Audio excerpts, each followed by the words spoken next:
दोस्तों, मैं प्रफुल्ल कुमार गाडगे शिक्षा लोक में आपका स्वागत करता हूँ। शुरू करने से पहले कुछ बातें मैं आपको बताना चाहता हूँ। पहली बात ये कि शिक्षा लोक टीम ने जो ये डिजिटल लर्निंग का बीड़ा उठाया है, ये खासकर उन स्टूडेंट्स के लिए ध्यान में रख के हमने ये स्टेप लिया है जो कि ट्यूशन क्लासेस का खर्चा नहीं उठा सकते। इसलिए उन सब तक पहुंचने के लिए हमें आप सब लोगों की, मैंने कहा सब लोगों की मदद जरूरी है। इसलिए हमारे चैनल शिक्षा लोक को ज्यादा से ज्यादा सब्सक्राइब करें और जितना हो सके उतना इस वीडियो को फॉरवर्ड करें, शेयर करें। और हमारा एक फेसबुक पे एक पेज भी है, शिक्षा लोक नाम है उसका, और आप उसको ज्वाइन कर सकते हैं और डेली का जो प्लान है हमारा वो रीड कर सकते हैं। दूसरी बात, देखिए दोस्तों, मैं एक मराठी फैमिली से बिलोंग करता हूँ और मैं जो ये जो वीडियो आपके सामने प्रेजेंट कर रहा हूँ ये हिंदी फॉर्मेट में है और इंग्लिश में भी है। तो अगर बोलने में कुछ मुझसे गलती हो जाए हिंदी में तो माफ कीजिएगा। तो चलिए आज के इस वीडियो को शुरू करते हैं। आज का जो हमारा टॉपिक है वो है असम। देखिए, पिछला जो टॉपिक था वो था सिक्किम। तो पिछले टॉप सिक्किम एक छोटा राज्य है और ये जो असम है ये बहुत ज्यादा बड़ा है। सिक्किम से तो बड़ा ही है। तो इसमें हम ये जो टॉपिक दिख रहे हैं आपको, geography, history, polity, economy, environment, agriculture, फिर ये ट्राइब्स, ये सब पार्ट मैं आज कवर करने वाला हूँ। और ये इन सब पार्ट में जो स्टैटिक पार्ट है, जो जिसका कि करंट रेलेवेंस बहुत ज्यादा है, तो वो सब पार्ट आज कवर करूंगा। चलिए फिर शुरू करते हैं। देखिए, इस मैप में आपको ये आसाम का लोकेशन भी दिख जाएगा और आगे भी इसका मैंने एक फुल लोकेशन मैप दिखाया है। चलिए आगे बढ़ते हैं। तो ये है, देखिए, ज्योग्राफी को शुरू करने से पहले मैं आपको ये जोनल काउंसिल के बारे में बताना चाहता हूँ। देखिए, ये पॉलिटी का पार्ट है लेकिन फिर भी मैंने इसको ये ज्योग्राफी से पहले आपको बता रहा हूँ। देखिए, हमारा जो शिक्षा लोक का प्लान है वो मैंने हमारा जो फेसबुक पेज है उस पर पोस्ट किया है। आप वो प्लान एक बार पढ़ लीजिए क्योंकि हम जो पार्ट कवर करने वाले हैं स्टैटिक जीके का वो जोनल काउंसिल के हिसाब से ही करने वाले हैं। तो ये जोनल काउंसिल क्या है और ये किस एक्ट के तहत बनाई गई है, ये सब मैंने डिटेल में मेरा जो पहला वीडियो था सिक्किम का उसमें बताया है। वो कौन सी बॉडी है, स्टैट्यूटरी बॉडी है, वो किस एक्ट से बनाई गई है या फिर आर्टिकल से बनाई गई है, ये मैंने सिक्किम में बहुत ज्यादा अच्छे तरीके से एक्सप्लेन किया है। तो आपको वो वीडियो जरूर जरूर देखना है।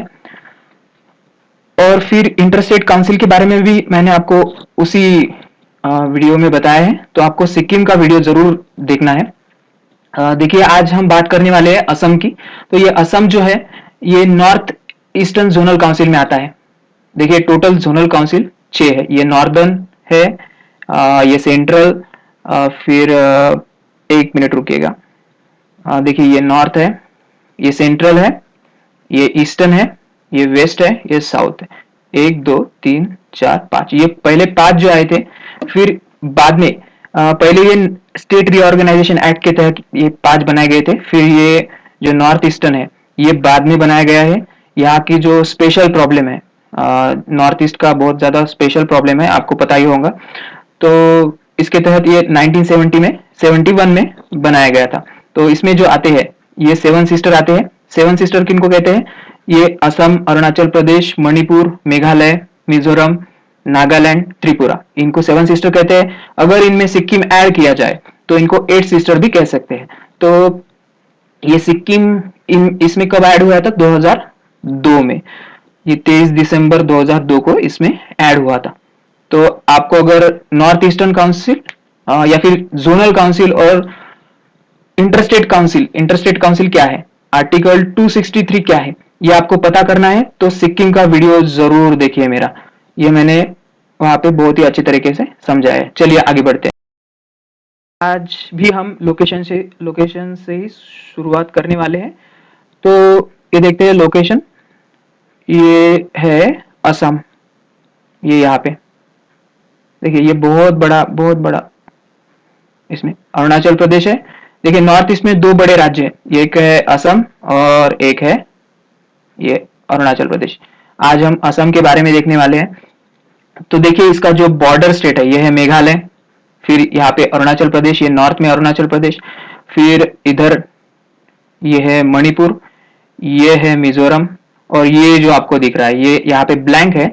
आप इस छोटे मैप के जरिए भी इसको देख सकते हैं। देखिए इसमें ये छोटा मैप यहाँ पे राउंड करके, यहाँ पे छोटा मैप दूसरा है, यहाँ पे मैंने राउंड किया है, ये है त्रिपुरा, ये है त्रिपुरा। आपको ये पता होना चाहिए कौन से स्टेट पे, स्टेट के नॉर्थ में कौन सी स्टेट है, उसके नॉर्थ में कौन सी स्टेट है। फिर ये सब बातें अगर आपको पता होंगी तो आप एमसीक्यू को बहुत अच्छी तरीके से सॉल्व कर पाएंगे। ये है मेघालय, ये यहाँ पे मेघालय, देखिए ये बड़े वाले मैप में यहाँ पे मेघालय है, और इधर है बांग्लादेश, ये हरे कलर में बांग्लादेश है, ये चाइना है रेड कलर में, इधर है म्यांमार, देखिए ये म्यांमार जिसको बर्मा भी कहा जाता है। और ये जो आपको पॉइंट दिख रहा है ये सिलीगुड़ी, ये देखिए ये सिलीगुड़ी, इसको सिलीगुड़ी कॉरिडोर कहते हैं, सिलीगुड़ी। और ये 22 किलोमीटर का एक लैंड स्ट्रिप है, 22 किलोमीटर की लैंड स्ट्रिप है जो कि पूरे नॉर्थ ईस्ट को कनेक्ट करती है थ्रू असम। देखिए असम एक बहुत ही बड़ा राज्य है, और जो पहले बहुत स्टेट से कनेक्ट था, उसके बाद उसका जो डिवीजन हो गया था, देखिए इससे मेघालय अलग हो गया, इससे मिजोरम अलग हो गया, फिर नागालैंड हो गया, ऐसे बहुत सारे स्टेट अलग हो गए। तो ये देखिए मैंने थ्योरी लिखी है यहाँ पे, ये है location sharing it's border with the various states like Meghalaya, Nagaland, Bhutan, Mizoram, West Bengal, Arunachal Pradesh, Manipur, Tripura, Bangladesh. देखिए जैसा कि मैंने ऊपर बताया था आपको, ये कहाँ कहाँ से किसको कनेक्ट करता है। तो और एक मेन बात जो आपको याद रखनी है, ये है चिकन स्नेक, देखिए ये है चिकन स्नेक, ये सिलीगुड़ी जो कॉरिडोर है ना, इसको चिकन स्नेक भी कहा जाता है, तो ये आपको भूलना नहीं है, ये भी एमसीक्यू में पूछ सकते हैं। Located south of the eastern Himalaya, देखिए ईस्टर्न हिमालय का जो पार्ट है वो है ये सिक्किम में, जो माउंट कांचनजोंगा दुनिया का तीसरा बड़ा माउंटेन जो है वो वहां के पार्ट को कहा जाता है। तो इसके साउथ में देखिए, ये ऊपर वाला हो गया नॉर्थ, ये नीचे वाला हो गया साउथ, ये साउथ में, ये नीचे वाला ये साउथ, ये जो ऊपर वाला ये नॉर्थ है। और जो असम में दो चीजें, दो रिवर जो आपको मेन इंपॉर्टेंट है वो याद रखनी है, वो है एक है ब्रह्मपुत्रा रिवर और दूसरी है बराक रिवर। देखिए ब्रह्मपुत्रा को आज बहुत ज्यादा डिटेल से देखेंगे हम, और ये बराक को भी आपको देखना है क्योंकि यहाँ पे ये दोनों नदी पे एक एक वाटरवे है। ये कौन से है ये आगे आपको बताऊंगा मैं। और ये जो करबी अंगलोंग जो आपको दिख रहा है, और ये दिम्मा हसाव डिस्ट्रिक्ट, ये भी डिस्ट्रिक्ट है, ये भी आपको पता होना चाहिए। चलिए आगे बढ़ते हैं। देखिए जैसा कि मैंने कहा था कि ब्रह्मपुत्रा को आज बहुत ही ज्यादा डिटेल से हम देखेंगे। तो इसका जो ओरिजिन है वो सन ऑफ पुत्र, सन मतलब ये पुत्र, जो संस्कृत में कहा जाता है इसको पुत्र ऑफ ब्रह्मा, जो ब्रह्मा जी है हिंदू संस्कृति में, जो ब्रह्मा जी है वो उनका बेटा कहा जाता है ब्रह्मपुत्र को। तो इसका ओरिजिन कहाँ पे, देखिए इसके ओरिजिन की मतलब ये करंट वाला है, एंग्सी ग्लेशियर जो है, एंग्सी ग्लेशियर, इसको करंट में कहा जाता है कि इसका ओरिजिन जो है एंग्सी ग्लेशियर से हुआ था। ये कहाँ पे लोकेट करता है, ये है Burang county of Tibet, Tibet का एक रीजन है बुरांग काउंटी, तो वहां से ये निकलती है आंगसी ग्लेशियर से। ये आपको भूलना नहीं है क्योंकि अक्सर ये पूछ लेते हैं कि इसका ओरिजिन कहाँ पे है, ब्रह्मपुत्र का ओरिजिन कहाँ पे है। इसको डिटेल से मैप में हम आगे देखेंगे। और वहां पे जहां पे तिब्बत में ये निकलती है आंगसी ग्लेशियर से, तो उसे वहां पे कहते हैं यारलुंग सांगपो रिवर, उसे तिब्बतियन लैंग्वेज में प्यूरीफायर भी कहा जाता है रिवर। देखिए ये ट्रिब्यूटरीज है, देखिए दो चीजें होती है, एक है ट्रिब्यूटरीज जिसको सहायक नदियां भी कहा जाता है जो रिवर के अंदर चली जाती है, और दूसरी होती है डिस्ट्रीब्यूटरीज यानी कि वितरिका, मतलब ये ब्रांच होती है रिवर्स की, जो निकल जाती है नदी से और कभी वापस नहीं आती। और ये ट्रिब्यूटरीज आपको याद रखनी क्यों इंपॉर्टेंट है, क्योंकि ये एग्जाम में पूछ लेते हैं। यूपीएससी में पूछ सकते हैं, एसएससी में पूछ सकते हैं, सीएपीएफ में पूछ सकते हैं। तो आपको इनमें से बहुत ज्यादा इंपॉर्टेंट है ये Dibang river, Lohit river, Dhansiri river, ये लेफ्ट ट्रिब्यूटरी इंपॉर्टेंट है। और ब्रह्मपुत्रा की तो आपको याद रखनी ही पड़ेगी क्योंकि ये बहुत ज्यादा इंपॉर्टेंट रिवर है और ये राइट ट्रिब्यूटरी है। अगर आप निचले स्तर की एग्जाम दे रहे हैं तो आपको ट्रिब्यूटरीज याद रखने की जरूरत नहीं है, क्योंकि ये ट्रिब्यूटरीज अक्सर उन पेपर्स में पूछी जाती है जो कि बहुत ज्यादा टफ होते हैं। तो ये Manas river, Beki river, Raidak river, Jaldhaka river, Teesta river, Subansiri river. देखिए इनको आगे मैप में देखेंगे डिटेल से। पहले ये छोटा सा पार्ट कवर कर लेते हैं यहाँ पे। देखिए ये पॉपुलेशन के बारे में है। पॉपुलेशन के बारे में जो असम का नंबर लगता है वो है 15वां नंबर लगता है। ये 2011 के अनुसार है। और आपको ये जो मैंने बताया था करबी अंगलोंग, ये है करबी अंगलोंग डिस्ट्रिक्ट है इसमें, असम में। और ये दिम्मा हसाओ, ये भी आपको याद रखना है। असम का कैपिटल है दिसपुर। फिर लार्जेस्ट सिटी कौन सी है यहाँ पे, ये है गुवाहाटी। और कितने डिस्ट्रिक्ट है, 33। चलिए आगे बढ़ते हैं।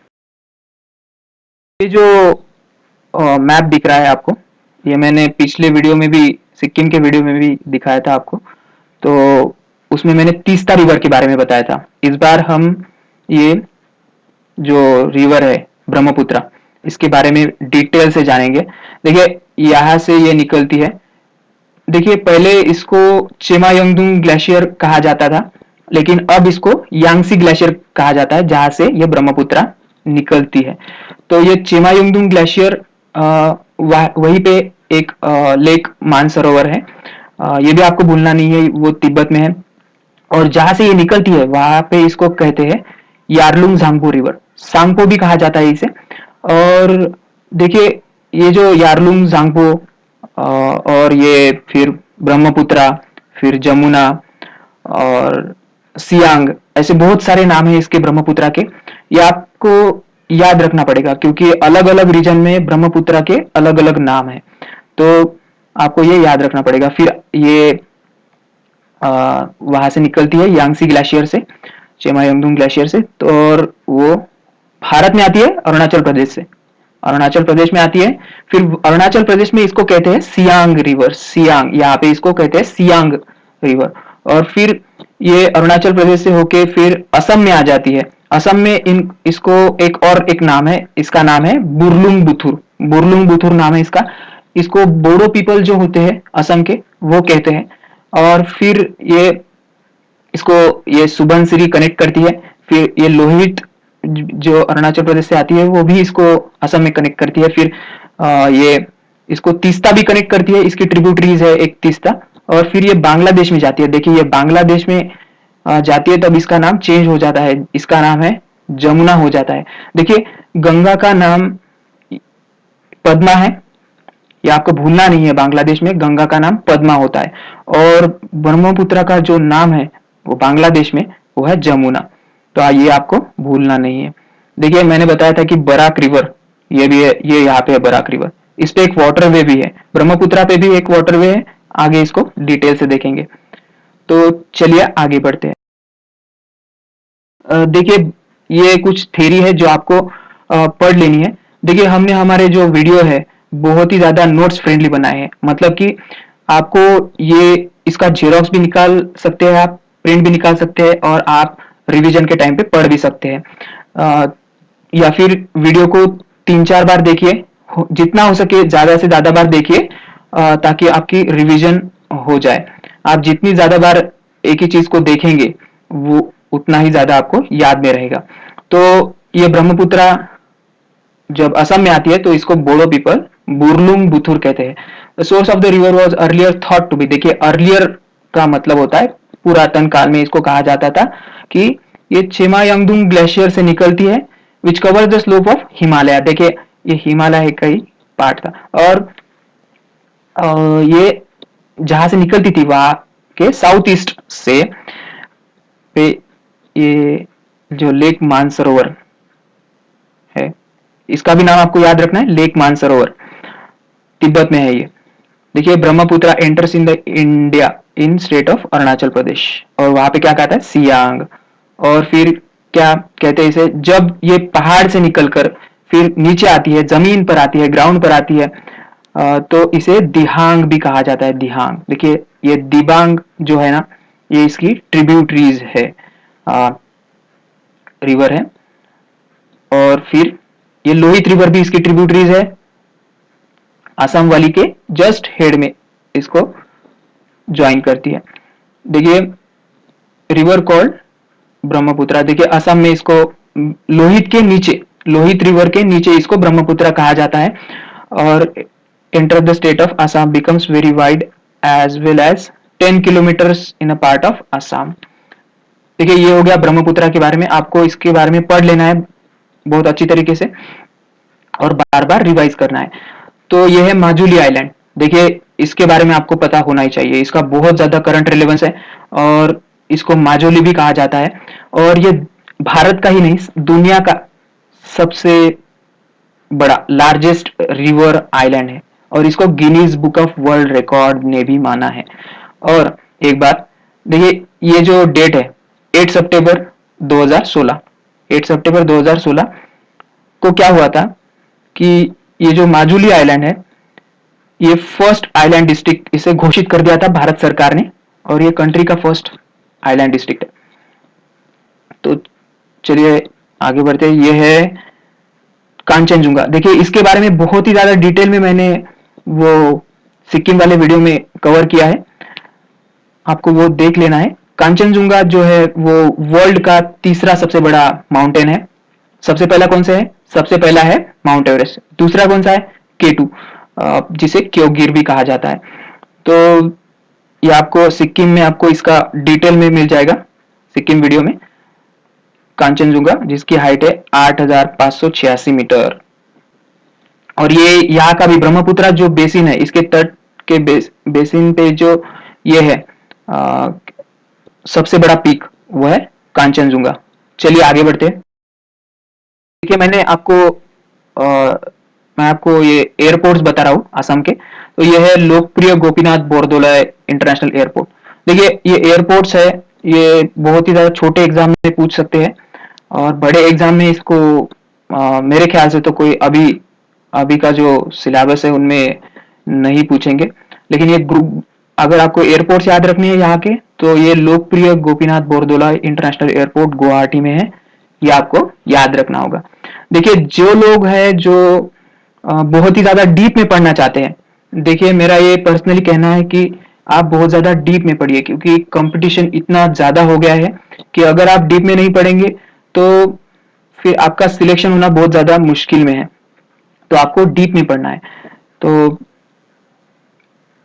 ये है national highway passes through Assam. देखिए ये हाईवे है, आपको एक बार देख लेना है। यहाँ पे मैं आपको ये बताने वाला नहीं हूँ, यहाँ पे जो मैं आपको बताने वाला हूँ वो है नेशनल वाटरवे। ये बहुत ही ज्यादा इंपॉर्टेंट है नेशनल वाटरवे।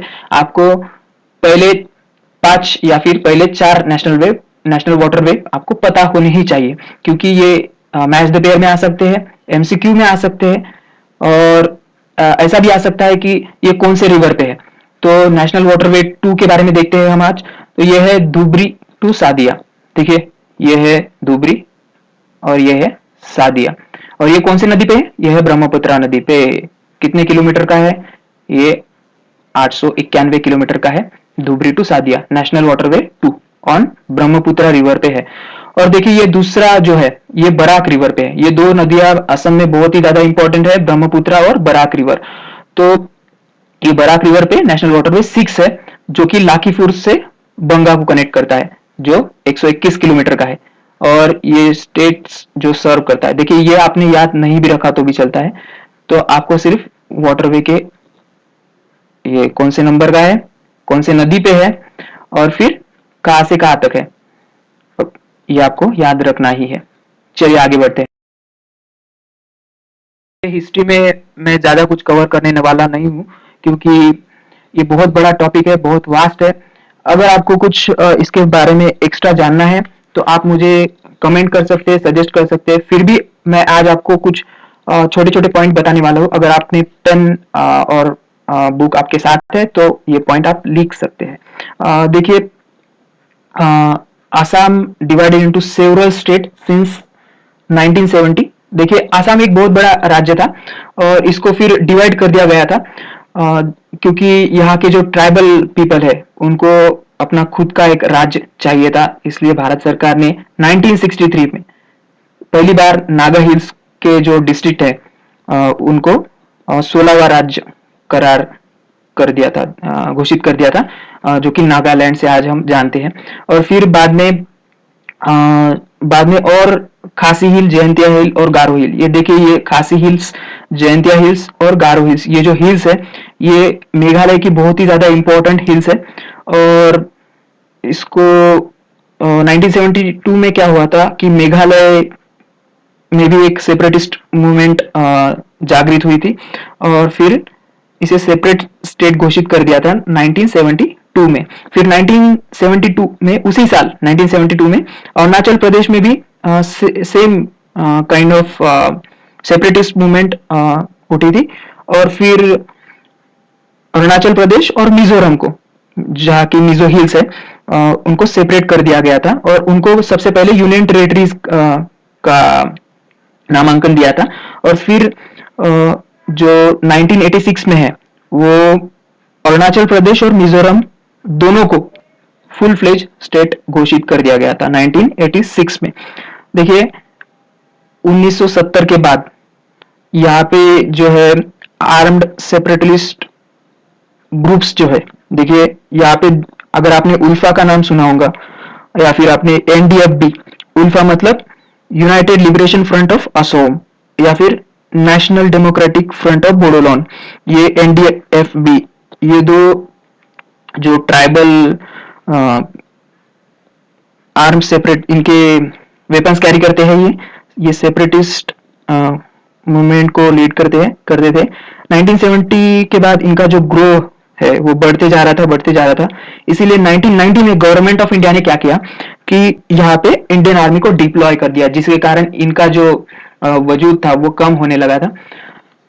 तो ये कुछ इंपॉर्टेंट पॉइंट है जो आपको याद रखने हैं। अगर आपको हिस्ट्री पे बहुत डीप में असम के ऊपर चाहिए लेक्चर तो आप मुझे कमेंट में सजेस्ट कर सकते हैं।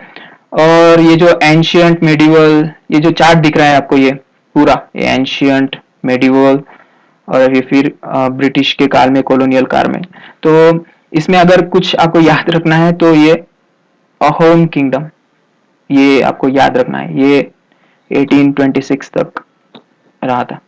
चलिए आगे बढ़ते हैं। देखिए, ये पॉलिटी में ये बहुत ही ज्यादा इंपॉर्टेंट पॉइंट्स है।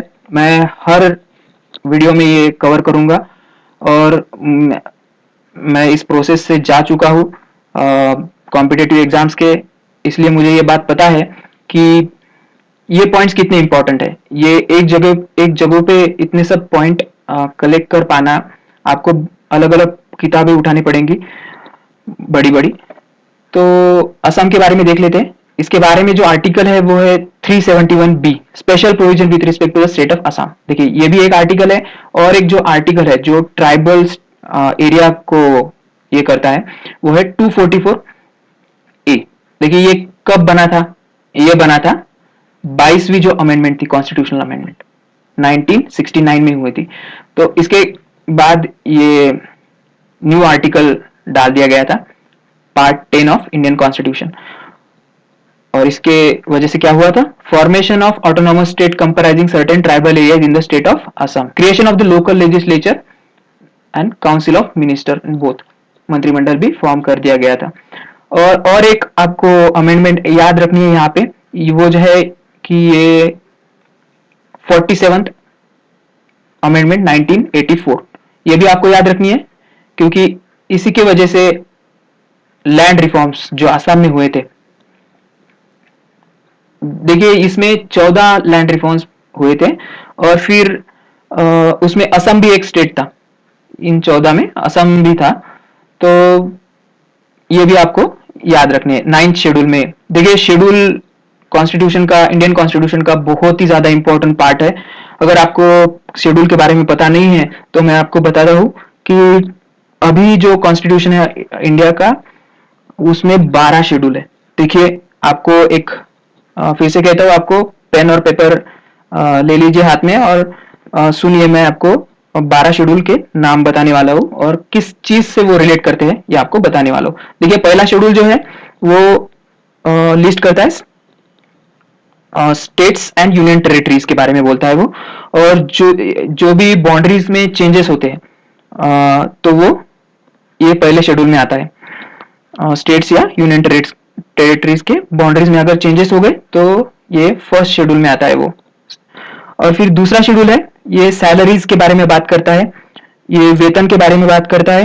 ये किन के वेतन के बारे में बात करता है? ये बात करता है जजेस, president, governor, comptroller and auditor general, CAG यानी कि कैग के बारे में। जो भी बड़े बड़े ओहदे पर है, जैसे कि प्रेसिडेंट, गवर्नर, सुप्रीम कोर्ट जज, चीफ जस्टिस ऑफ इंडिया, इनके कॉम्प्ट्रोलर एंड ऑडिटर जनरल के बारे में, इनके सैलरी के बारे में बात करते हैं। ये हो गया सेकंड शेड्यूल के बारे में। अब थर्ड शेड्यूल देखते हैं। ये शपथ के बारे में बात करता है, ओथ यानी कि ओथ एंड अफर्मेशन के बारे में बात करता है ये। और किन के ओथ के बारे में? ये जो पब्लिक ऑफिस में जो इलेक्ट होते हैं, गवर्नमेंट के ऑफिस में जो इलेक्ट होते हैं, जैसे कि जजेस, इनके ओथ और शपथ के बारे में बात करता है। और फोर्थ शेड्यूल जो है वो allocation of seats in Rajya Sabha.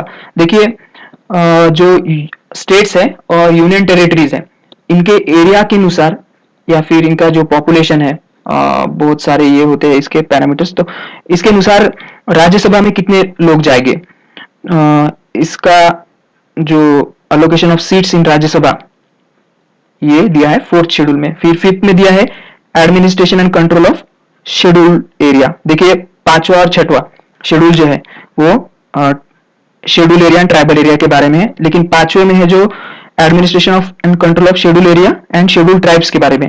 देखिए, छठवें में क्या है? छठवें शेड्यूल में है tribal area in the state of Assam, Meghalaya, Tripura and Mizoram. देखिए, यहाँ पे मैंने दिया है, और इसमें जो आर्टिकल डील करते हैं वो है 244 and 275, administration of the tribal area in the state of Assam, Meghalaya, Tripura, Mizoram. और फिर सातवें में जो है वो लिस्ट है। लिस्ट कौन सी है? सेंट्रल यानी कि यूनियन की लिस्ट है, फिर स्टेट लिस्ट है, फिर उसके बाद कंकरेंट लिस्ट है। और उसके बाद जो आठवां शेड्यूल है उसमें ऑफिशियल लैंग्वेज है, भारत की जो 22 ऑफिशियल लैंग्वेजेस है उसको ये आठवां शेड्यूल डिनोट करता है। और फिर नौवें शेड्यूल में क्या है? नौवें शेड्यूल में है लैंड रिफॉर्म्स है। देखिए, ये आपको बताया था मैंने, ये 9th शेड्यूल जो है ये इसमें, ये 9th शेड्यूल कब ऐड किया गया था? ये ऐड किया गया था, ये फर्स्ट अमेंडमेंट था, और जो कि हुआ था 1951 में।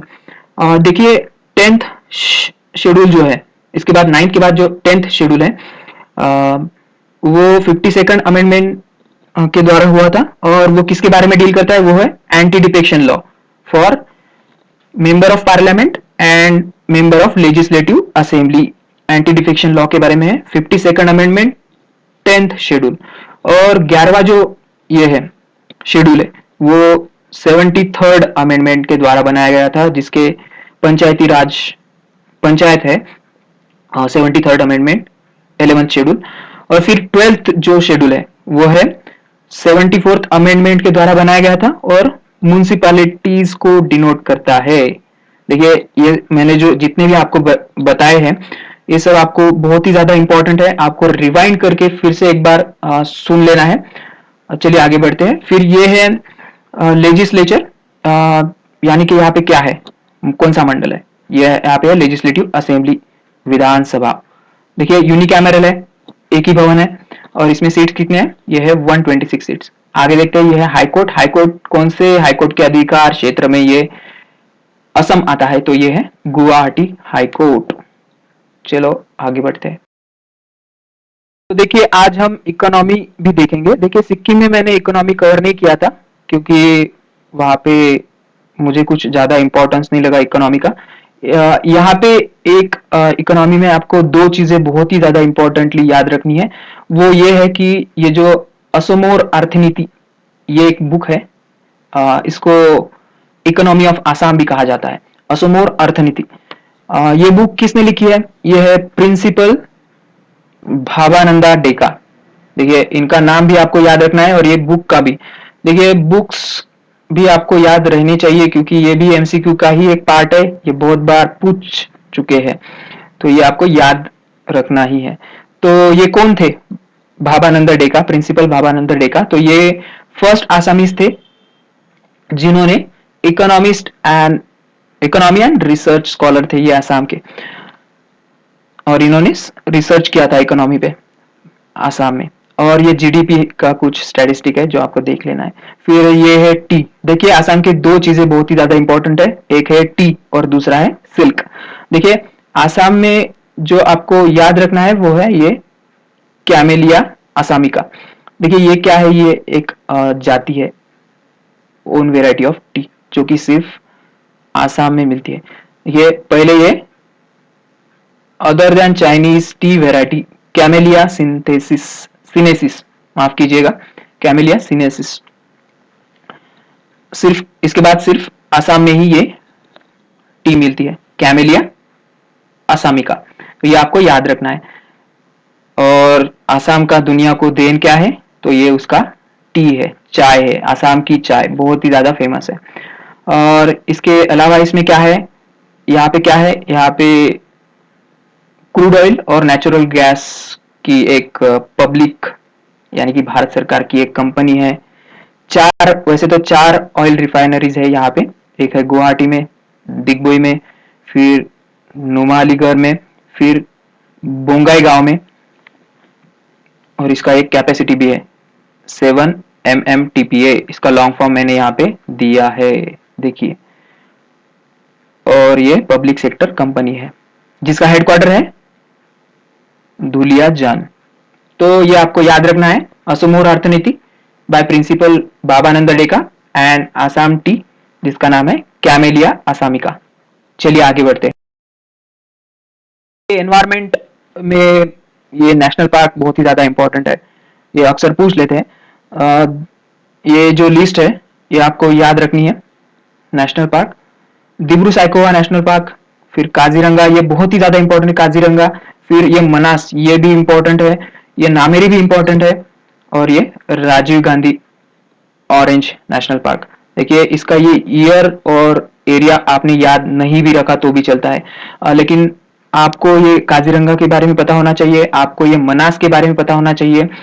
और देखिए काजीरंगा जो है, देखिए यूपीएससी में एक बार क्वेश्चन पूछा गया था, शायद 2015 या 14 में पूछा था कि एक साइड में ये नेशनल पार्क थे और एक साइड में नदियां थी, कौन सी नदी किस नेशनल पार्क के पास है, ये आपको कनेक्ट करना है। बिल्कुल राइट।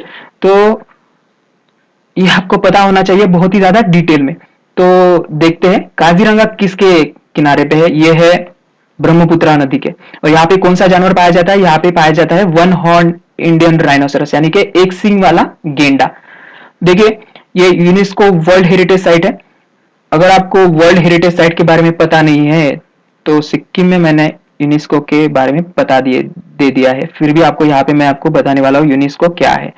देखिए United Nation Educational Scientific and Cultural Organization, ये इसका लॉन्ग फॉर्म है। और भारत में टोटल 36 यूनेस्को साइट्स हैं, उनमें से 28 जो है वो कल्चरल है, 7 जो है वो नेचुरल है, और एक जो है वो मिक्स है। अगर एक कौन सी है मिक्स, वो है कांचनजुंगा नेशनल पार्क। देखिए उसको मैंने डिटेल में सिक्किम में कवर किया है, सिक्किम के वीडियो में, आपको वो वीडियो जरूर देखना है। तो काजीरंगा नेशनल पार्क ब्रह्मपुत्रा नदी के किनारे पे है। तो चलिए आगे बढ़ते हैं। देखिए मनास के बारे में आपको बहुत ही ज्यादा याद रखना है क्योंकि ये जो मनास नेशनल पार्क है, यहाँ पे एक पर्सन है डॉक्टर विभूति लाहाकार, जो कि आसाम से ही बिलोंग करते हैं, और उन्होंने अपना पूरा जीवन इस मनास के कंजर्वेशन के लिए दिया है, मनास नेशनल पार्क के कंजर्वेशन के लिए। देखिए 2 नेशनल पार्क है, एक रॉयल मनास नेशनल पार्क है, ये नीचे आपको यहाँ पे दिख रहा होगा। ये रॉयल मनास नेशनल पार्क और मनास नेशनल पार्क में आपको कंफ्यूज नहीं होना है, क्योंकि मनास नेशनल पार्क जो है वो भारत में है और ये रॉयल मनास नेशनल पार्क जो है वो भूटान में है। और ये जो मनास नेशनल पार्क है ये मनास नदी के किनारे है, ये भी आपको याद रखना ही पड़ेगा। और ये एक यूनेस्को वर्ल्ड हेरिटेज साइट है। इसको शायद नौवा जो ये कांग्रेस हुआ था इसका यूनेस्को का सभा हुई थी, वहां पे इसको घोषित कर दिया था 1985 में यूनेस्को वर्ल्ड हेरिटेज साइट। इसके अलावा ये क्या क्या है, ये टाइगर रिजर्व है, ये एलिफेंट रिजर्व है, बायोस्फीयर रिजर्व है, नेशनल पार्क है, और ये वाइल्ड लाइफ सेंचुरी भी है, मनास नेशनल पार्क। तो देखिए ये जो रॉयल मनास और मनास नेशनल पार्क है, इसको जो कनेक्ट करने में विभूति लाकर, जो मैंने आपको बताया था कि विभूति लाकर एक बहुत ही ज्यादा इंपॉर्टेंट पर्सन है मनास नेशनल पार्क के बारे में। तो विभूति लाकर ने क्या किया था, इन्होंने अपना पूरा जीवन यहाँ के कंजर्वेशन के लिए दिया है, और ये रॉयल मनास और मनास को कनेक्ट करने में इनका बहुत ही बड़ा हिस्सा है। इन्होंने बहुत बड़ा रोल प्ले किया है यहाँ पे, और इसी की वजह से इनको जो आईयूसीएन है, आईयूसीएन का मतलब अगर आपको पता नहीं है तो अभी बताता हूं मैं आपको, ये है international union for conservation of nature. देखिए इन्होंने आईयूसीएन का एक अवार्ड होता है, ये अवार्ड है हेरिटेज हीरो अवार्ड। ये अवार्ड विभूति लाहकर को मिला था। कब मिला था, ये मिला था शायद पिछले साल या इस साल के स्टार्टिंग में मिला था। तो ये फर्स्ट एशियन बन गए थे, और फिर फर्स्ट एशियन बन गए थे, ये आपको याद रखना है, कभी भी पूछ सकते हैं कि हेरिटेज हीरो अवार्ड किसको मिला था। ये थे विभूति लाहकर, जो कि मनास नेशनल पार्क से रिलेट करते हैं। और फिर आपको एक बात याद रखनी है कि इन्होंने कौन सा रोल प्ले किया था, रॉयल मनास और मनास नेशनल पार्क को कनेक्ट करने में बहुत बड़ा रोल प्ले किया था। चलिए आगे बढ़ते हैं। ये है नेशनल पार्क के बाद अगर कोई इंपॉर्टेंट टॉपिक है तो ये है वाइल्ड लाइफ सेंचुरी। और फिर इसमें जो करंट में जो आती है वाइल्ड लाइफ सेंचुरी, जैसे कि एक एग्जांपल देता हूं मैं आपको, अगर भीतरकनिका वाइल्ड लाइफ सेंचुरी में कुछ हैपन हुआ, यानी कि जैसे कि वहां के जो कछुए हैं वो एंडेंजर्ड स्पेसीज बन गए, या फिर कुछ और हो गया, वहां पे मरने लग गए वो, तो वहां का जो करंट स्टेटस है वो आपको एग्जाम में पूछ सकते हैं। ऐसे आपको ये याद रखना है। अभी ये आप सब रीड कर लीजिए एक एक बार, और फिर जब करंट में आपको ये दिखेगा तो उसके बारे में डिटेल में पढ़िएगा। अभी आपको ये डिपोर भील याद रखना है। ये डिपोर भील में आगे क्या है ये आपको बताने वाला हूँ। चलिए आगे बढ़ते हैं। ये भी एक लिस्ट है, बहुत सारे वाइल्ड लाइफ सेंचुरी है यहाँ पे। Garampani wild life sanctuary, Marat Longri wild life sanctuary, आपको ये पढ़ लेना है। चलिए आगे चल। देखिए एग्रीकल्चर में क्या देखने वाले हैं। देखिए जैसे जैसे स्टेट्स का एरिया पॉपुलेशन बढ़ते जाएगा, वैसे वैसे मेरे वीडियोस के टॉपिक भी बढ़ते जाएंगे, क्योंकि वहां से बहुत ज्यादा कुछ आपको स्टैटिक जीके का पार्ट मिल जाएगा मेरे वीडियोस से। देखिए यहाँ पे जो असम का जो पार्ट है वो बहुत ही ज्यादा लेस डेवलप है, डेवलप नहीं है। जैसे जैसे दिन बढ़ रहे हैं, बाकी स्टेट जो है वो सर्विस सेक्टर और इंडस्ट्रीज की तरफ बढ़ रहे हैं, लेकिन असम में अभी भी बहुत ज्यादा एग्रीकल्चर होता है, 69% या 70% होता है शायद। तो यहाँ का जो फूड क्रॉप है वो है राइस, मेन फूड क्रॉप। तो ये पढ़ लेना आपको। चलिए आगे बढ़ते हैं। देखते हैं, ये है यूनेस्को वर्ल्ड हेरिटेज साइट, जिसके बारे में हमने पिछले स्लाइड में देखा था। तो ये काजीरंगा नेशनल पार्क, ये भी आपको भूलना नहीं है बिल्कुल भी। और ये मनास नेशनल पार्क तो बिल्कुल भी नहीं भूलना है। यहाँ पे विभूति लाकर को बिल्कुल भी नहीं भूलना है, विभूति लाकर को, जिनको हेरिटेज हीरो अवार्ड मिला था। और ये एक वर्ल्ड हेरिटेज साइट है इंडिया में। और फिर अभी हम रामसर वेटलैंड के बारे में देखेंगे। देखिए वेटलैंड का मतलब क्या होता है, आर्द्र भूमि। हिंदी में अगर प्रॉपर हिंदी में डिक्शनरी मीनिंग देखेंगे इसका, तो वेटलैंड मतलब आर्द्र भूमि, और दलदली का प्रदेश भी कहते हैं इसको। तो ये जो रामसर है ये एक सिटी है ईरान में। यहाँ पे एक कन्वेंशन हुआ था वेटलैंड कन्वेंशन, जिसके तहत वेटलैंड को कंजर्व करने के लिए पूरी दुनिया में लिस्ट बनाई गई। और इसमें भारत के करीब करीब 26 या 27 ये है वेटलैंड। उनके बारे में आपको पता होना चाहिए। मैं इसके बारे में डिटेल में वीडियो बनाने वाला हूँ आगे, इसलिए हमारे चैनल से बने रहिए। तो यह है दीपोर बिल, जो कि असम में है। ये एक रामसर वेटलैंड है और ये परमानेंट फ्रेश वाटर लेक है। और ये किससे बना है? ये है ब्रह्मपुत्रा रिवर, ब्रह्मपुत्रा नदी के भूतपूर्व चैनल से बना है। उसका जो भूतपूर्व स्ट्रीम था उससे बना है ये। तो ये वेटलैंड है, ये आपको भूलना नहीं है। रामसर कन्वेंशन के तहत 2002 में हुआ था ये। तो फिर अभी ये फेस्टिवल के बारे में देखते हैं। देखिए, ये रामसर आपको याद रखना है, यूनेस्को आपको याद रखना है, ये आपके एमसीक्यू पॉइंट है। और अगर एमसीक्यू पॉइंट में और कुछ आता है तो फेस्टिवल आता है, वो है ये है स्टेट फेस्टिवल। कौन सा है इसका? बिहू फेस्टिवल। ये बहुत ही ज्यादा इंपॉर्टेंट है। अगर आप पर्टिकुलर स्टेट के लिए यानी असम के लिए कर रहे हैं तो आपको इसके टाइप भी पता होना चाहिए। ये नीचे दिए गए हुए ये टाइप है सब, ये आपको पढ़ लेना है। बोहाग बिहू, काटी बिहू, माघ बिहू, ये आपको पता होना चाहिए अगर आप पर्टिकुलर स्टेट के लिए कर रहे हैं। नहीं कर रहे हैं तो आपको ये बिहू के बारे में पता होना चाहिए कि ये असम का स्टेट फेस्टिवल है। चलिए आगे बढ़ते हैं। में दूसरा फेस्टिवल को याद रखना है तो वो है अंबुबाची मेला। अंबुबाची फेस्टिवल, इसे असम में हाथ लोगा भी कहते हैं। देखिए, मैं लोकल डायलेक्ट की बहुत ही ज्यादा इज्जत करता हूँ। अगर मेरे प्रोनाउंसिएशन गलत होते हैं तो मुझे माफ कीजिएगा। और ये कामाख्या देवी टेम्पल कहाँ पे होता है? ये अंबुबाची मेला ये कामाख्या देवी टेम्पल में होता है, जो कि गुवाहाटी में है। अंबुबाची मेला कामाख्या देवी टेम्पल। ये भी पूछते हैं कामाख्या देवी टेम्पल कहाँ पे है, इसलिए आपको ये कामाख्या देवी टेम्पल याद रखना है, जो कि गुवाहाटी में है। और आपको और एक बात याद रखनी है, ये माजुली फेस्टिवल। अब हमने जो माजुली आइलैंड देखा उसका ये माजुली फेस्टिवल, ये भी आपको याद रखना है। और ये जॉन बिल मेला, ये रेड कलर में जो मार्क किया मैंने वो बहुत ही ज्यादा इंपॉर्टेंट है और अक्सर एग्जाम में पूछ लिया करते हैं, तो इसलिए मैंने इसको रेड कलर में मार्क किया है। आपको ये याद रखना ही है, बाकी याद नहीं भी रखे तो भी चलता है, लेकिन बाकी को एक बार देख लेना है। और एक बात, ये भारत रत्न, भारत रत्न, देखिए मैंने आपको कहा था कि गोपीनाथ बोरदोलोई के बारे में मैं आपको बताऊंगा। इनके नाम पे एक एयरपोर्ट भी है गुवाहाटी में। तो ये गोपीनाथ बोरदोलोई कौन थे? ये थे first chief minister of Assam state of India. और इनको जो भारत रत्न दिया गया था, इनको मरणोपरांत दिया गया था, यानी कि पोस्टुमसली। अगर आपको ये वर्ड नहीं पता पोस्टुमसली, तो ये भी आपका यहाँ पे वोकैबुलरी क्लियर हो जाएगा। मरणोपरांत कहते हैं पोस्टुमसली को। मरणोपरांत दिया गया था 1999 में। लोकप्रिय, और इनको एक नाम भी है, इनका नाम लोकप्रिय गोपीनाथ बोरदोलोई, ऐसे भी कहते हैं इनको। तो ये आपको याद रखना है, भारत रत्न।